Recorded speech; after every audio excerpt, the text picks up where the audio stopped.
times 4 gives me 12. And I'm going to add my exponents. 3 plus 2 is going to give me 5. All right, my next term, I'm going to multiply at 3x to the third times my middle term, which is negative 2x. And since that doesn't have an exponent, I can put my 1 there. 3 times negative 2 gives me negative 6.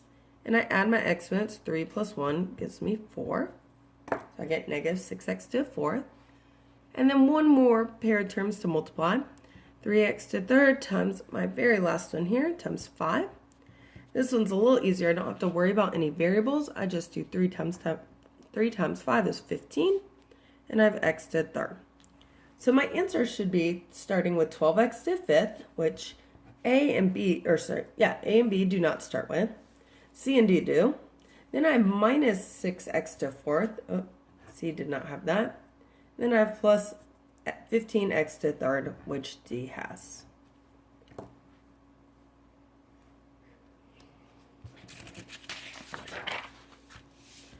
All right, number 17. In this one, we have 2 terms times 3 terms. So we have a binomial times a trinomial. We're going to use the area model to multiply this one out. We just have a few more boxes when we set this up. So let's go ahead and write what we have here. So on my, let's see. All right, so on the top here, I have x to the third minus 4x squared minus 5. And I could have made that the vertical way instead, as long as I set my boxes up right. And then over here I have x squared minus 2. Remember, when we multiply, we're going to add our exponents. So let's go ahead and multiply this out. X to the second times x to the third gives me x to the fifth because I just add those exponents. I'm going to go horizontally in this problem. So x to the second times negative 4x to the second. We just have negative 4. X to the 2 plus 2 gives us 4. And this last one, I just have negative 5 times x squared, so negative 5x squared. Now across the bottom, I have negative 2 times x to the third, so just negative 2x to the third. Negative 2 times negative 4 gives me positive 8, x to the second. And negative 2 times negative 5 gives me positive 10. Now, when we have these kind of crazy long ones, we do have to be really careful with our like terms. They're not always set up where we had them in our binomials, typically. I do see 2 that have x to the second, so these appear to be like terms. But that appears to be all my like terms here. So let's go ahead and add these. I have 8x to the second minus 5x to the second, or plus negative 5. 8 minus 5 gives me just 3x to the second. So let's write out what we have. We want to put it in standard form. Again, standard form is our highest to lowest exponent. So I start out, I have x to the fifth. Then out of these two, fourth is a higher exponent, so I have minus 4x to the fourth. Then minus 2x to the third. I combine these like terms, I got my 3x squared, a positive 3x squared, and then a positive 10. So all our final answer should start with x to the fifth, which C and D don't. They start with x to the sixth there. Then we should have minus 4x to the fourth. Oops, we have an x to the seventh. We did not have one of those in our problem. So let's check it. X to the fifth minus 4x to the fourth minus 2x to the third plus 3x to the second plus 10. Our answer there is answer choice A. All right, number 18, a little simpler compared to that last one. We are being asked to simplify, and it has this multiplication problem here. So we're going to set up our boxes, use our area method here. And I have a plus b times a minus b. Now remember, if they don't have exponents, the exponent right now is a 1. A times a gives me a to the second, because 1 plus 1 gives me 2. A times b times positive b just gives me positive ab. A times negative b is going to give me a negative ab. And b times b, well, first of all, we have a negative times a positive, it's going to be a negative. B times b, we add our exponents. 1 plus 1 gives me 2, so I get b to the second. So now we're going to look at combining our like terms. When we do that, notice one is a negative, one's a positive, and they're both the same. When that happens, AB minus AB gives us 0, or negative AB plus AB gives us 0, same thing. Those cancel out, they add up to 0. The reason that happens is because in this initial problem, we have the exact same thing, except one is a plus, one is a minus, so that's why the middle terms end up adding to 0. So for our final answer, all we're left with is this a squared and then our minus b squared, which matches up with answer choice B here. All right, number 19, which polynomial has the highest degree? Okay, when we talk about degree, we're talking about the highest exponent. So when we had some that had multiple variables in the same term, we did have to add some exponents together, but these just have one exponent in each term. So let's go ahead and look at them. In answer choice A, my highest exponent is 4, so my degree is 4. In answer choice B, my highest exponent here is 2, my degree is 2. Answer choice C, my highest exponent is 3. And at answer choice D, my highest exponent is 3. Now remember, if it doesn't have an exponent, that is a 1. But this asks which one has the highest degree. So out of 4, 2, 3, and 3, the biggest number there is 4, which is answer choice A. Okay, problem number 20. Which of these is a trinomial? Okay, let's talk about definition of trinomial. If it is a trinomial, that means it has 3 terms. And your terms are your itty-bitty pieces that are added and subtracted together. And the only one I see that has 3 is answer choice B.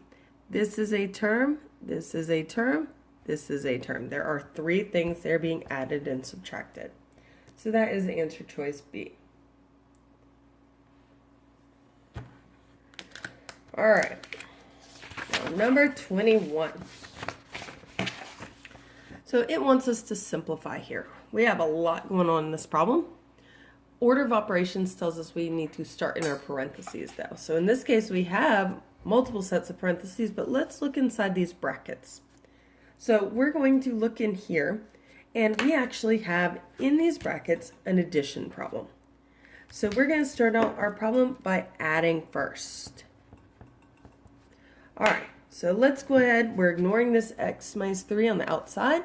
We're just going to look at what's in those parentheses. So we're going to combine like terms. 2x squared plus x squared plus 1x squared. So we get 2x squared plus 1x squared will give us 3x squared. Okay, then I have 4x plus 2x. So 4x plus 2x will give me 6x. And then I have negative 3 plus negative 7.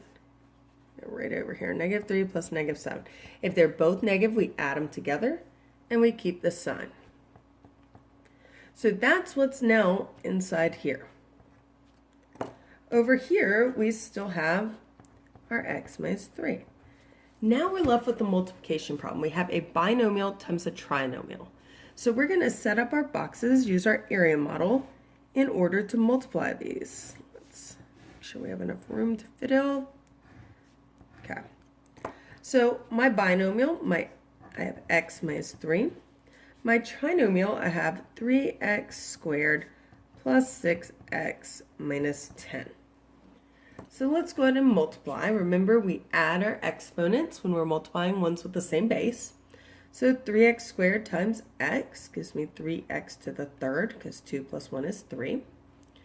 X times 6x, well, we add our exponents. That gives us x to the second. Negative 10 times x is just negative 10x. Bottom left, negative 3 times 3x squared. Negative 3 times 3 is negative 9x squared. Negative 3 times 6x will give me negative 18x. And negative 3 times negative 10 will give me positive 30. All right, so again, we're going to look at combining our like terms. Here I see 2 that have an x squared. Here I see 2 that just have plain old x's. So let's see what we have here. I know we're going to have this 3x to the third. Now I have negative 9x squared plus 6x squared. One is a positive, one's a negative, so I'm going to subtract. 9 minus 6 gives me 3. And the one that's furthest away from 0, that has the bigger absolute value, is that 9x squared. So that was negative, so my answer will be negative. So I have minus 3x squared. Then for my next part, I had my negative 10x minus 18x. Now, negative 10 minus 18 is the same as negative 10 plus negative 18. When we add to their negative, we're going to keep the negative, add the numbers. 10 plus 18 is 28. So we have minus 28x. And then I have this positive 30 at the end. So let's go through our answer choices. 3x to the third, they all have that. Minus 3x squared. Well, A and C have the minus, B and D do not. So we're going to cross out B and D. Minus 28x, okay. A has that, C does not. So I don't think that's it either. And B does not. And then plus 30. That's minus 30. That's a plus 30. That's a minus 30. A is the only one that had all three of those. So A is our correct answer. Or all four of those parts. All right. Number 22. All right, the area of a trapezoid is found using the formula A equals 1/2 times height times B plus B. Okay, the sum of your bases there. A is the area, H is the height, and B are the lengths of the bases. Now this formula can also be written a little bit differently. We can write it as area equals the height times the sum of the bases divided by 2. And so for those of you who don't like fractions, that's a way to work with that that's a little bit easier. It makes it so you don't have to worry about the fractions, you just have to divide by 2. So we're going to go ahead and let's start by setting this up and plug in the information that we know. So we don't know our area, it says what is the area. So we do know our height, H is 6. And we are adding our bases together. So I have x plus 4 added to our x minus 1. And then we are dividing by 2 here. So let's start by looking at our parentheses, see what our like terms are. And in my parentheses, I have x plus x, which gives me 2x. And then I have 4 minus 1. 4 minus 1 gives me 3. I just wrote everything else. So now I can go ahead and distribute just to get rid of those parentheses. So 6 times 2x gives me 12x. 6 times 3 gives me 18. And this whole thing is divided by 2. Now this is where we need to be careful. When the whole thing is being divided by 2, it means both parts. It means this 12x gets divided by 2 and the 18 gets divided by 2. So 12 divided by 2 gives me 6, and we have our x. 18 divided by 2 gives me 9. So 6x plus 9, that would be our area for this problem. We don't get a typical number for the answer here because we are working with different polynomials here. We don't have just numbers. All right. Oh, another perimeter. All right, so we have another perimeter problem. It says, what's the perimeter of the polygon?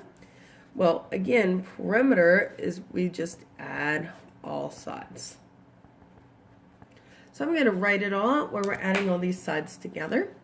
And I'm going to check them off as I go. So my first one is 2x plus 3. Then I have this one, which is x minus 1. Then I have 3x plus 5. And my last one is x plus 4. So again, all we have in this problem really is just a big combining like terms problem. So 2x plus x plus 3x plus x. I'm going to write it out so I make sure I get everything. All right, 2x plus 1x is 3x, plus 3x is 6x, plus one more x will give us 7x. And then I have 3 minus 1 plus 5 plus 4. So 3 minus 1 plus 5 plus 4. 3 minus 1 gives me 2. 2 plus 5 is 7. 7 plus 4 would give me 11. So when I look at my two terms, I have 7x plus 11.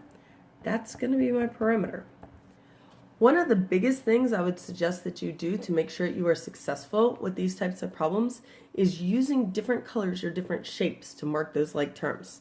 It makes it so it's a lot easier to see. So if you didn't have different colors, you could have used circles for all the x's and squares for all the plain numbers, the constants. That's one strategy you can use. That's going to be something that is just one of those things that helps to make sure you are successful in this. Take the time, write it out. That way you're making sure you didn't miss that was a -1. Okay, those are, again, things you can do. Make sure you're successful. All right, just a couple more problems here. We're being asked to simplify. And some multiplication problems. So we're going to use our area model here. So we have 7x squared and positive 5. And then 7x squared and negative 5. And you might notice right now that one's a positive, one's a negative, and everything else is the same. And that might go ahead and tell you something. But let's go ahead and work it out. 7 times 7 is 49. And when we multiply, same base, we add our exponents. 2 plus 2 gives us 4. 7 times 5 is 35, and we have x squared. 7 times negative 5 gives me negative 35, and I have x squared. And then negative 5 times positive 5 gives me negative 25. And just like I was suspecting here, we did get two terms that are the exact same, just one's positive, one's negative. Negative 35x squared plus 35x squared gives me 0. Or if I looked in the other order, 35x squared minus 35x squared, again, gives me 0. So I'm just left here with 49x to the fourth minus 25. And that would be my answer for this problem, 49x to the fourth minus 25.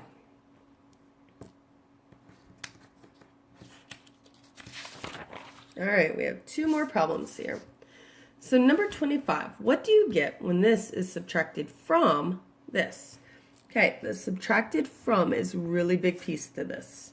When it's subtracted from, that's kind of one of our turnaround words. It tells us that we're going in a different order. We're actually starting in this problem with the x to the third minus 3xy.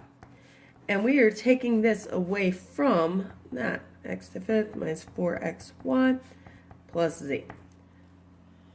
All right, so we're going to look for our like terms here. X to the third. I don't see anything like it. So it's just going to be x to the third. Then I had negative 3xy. Oh, that's like negative 4xy. So negative 3xy minus negative 4xy. Remember, minus and negative, this is just the same as plus, negative 3xy plus 4xy. And when one's positive, one's negative, that tells us we are going to subtract. 4 minus 3 gives me 1. And the one that had the biggest absolute value, the one that was the furthest away from 0, was this positive 4. So it tells me we're going to have positive 1xy, or we could just write it as xy. Now, this is the tricky part where most people, this is where I see the mistakes. So if we look at this, this minus goes to each of these. So this is a minus x to the fifth. This is a minus the z. We can't forget that this minus still applies to these terms, even though they didn't have like terms. Now, we can do a little better with this and write this a little more in standard form. Remember, standard form is our highest to lowest exponent. So we really need to start with this x to the fifth. So we have negative x to the fifth. Then we have x to the third is our next highest exponent. Then we have an exponent of 1 on this x, even though there's not one showing. And then that minus z would come at the end because it had no like terms. So we get negative x to the fifth plus x to the third plus xy minus z. All right, number 26 looks a little weird on this one, just because the spacing here. But we have a lot of vocabulary we're talking about in this one. So we don't even need to write anything on this answer line. We're just going to write it right here. Now remember, degree is the highest exponent. So when I look at this, the term with the highest exponent is that first term. It has an exponent of 2. That's our degree. When it has an exponent of 2, the name for that is called quadratic. Now, our leading coefficient is, when it's in standard form, this is going to be the number in front of the whole thing. So in this problem, that is going to be the 3. And the constant is the number that doesn't have a variable with it. So in this problem, we have a -5. There's no variable, that's our plain number. All right, we also need a name for it based on number of terms. There are 3 terms here, 3 little pieces that are added or subtracted together. And when we have 3 terms, that is called a trinomial. So that is all of your practice test, and hopefully you guys will do really well on it. Again, make sure that you are using those different colors or different shapes to mark your like terms, because that's going to be a strategy that really helps. Also, make sure you take the time to write things out rather than trying to do a lot in your head, because that's going to just be another thing to make sure you're being really careful and getting those answers right. Good luck on your test.